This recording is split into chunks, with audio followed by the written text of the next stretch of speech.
عايزة أحكي عن مواقف وطرائف الخطبة دعوت في محافظة ما، مش هقول اسم المحافظة. كان في أم عريس كانت جاية من محافظة لعندنا، محافظتنا يعني. فطبعا أنا مديها علم إن أهل البنت بصراحة، بس هما من كرمهم وأكرمهم ناس كريمة جدا بصراحة. كانوا طابخين ومكلفين وعاملين كل حاجة، والله يشي حمام يشي بط.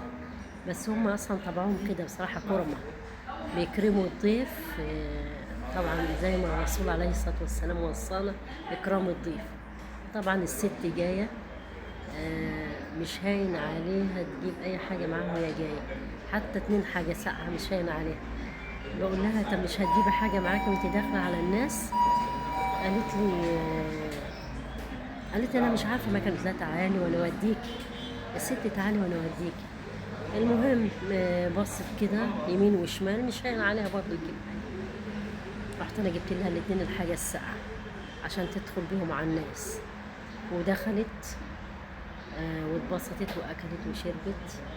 يا ستي انا يعني الحاجه الساقعه او الواحد لما بيدخل على حد دي محبه في الله، يعني كأنها صدقة، كأنها محبة في الله، الناس بتحب بعضها. فطبعا مشيت والناس وصلوها، بيرفعوا السماعة عشان يفهم وصلت ولا ما وصلتش. مش هاين عليها حتى ترد، حتى مش هاين عليها ترد على الناس اللي كرموها في بيتهم.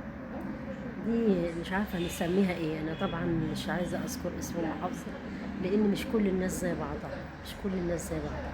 طبعا اتمنى لكم كل الخير والسعادة. احنا عايزين نجبر بخاطر الناس، نفرح الناس. احنا موجودين على الدنيا دي لسعادة الناس.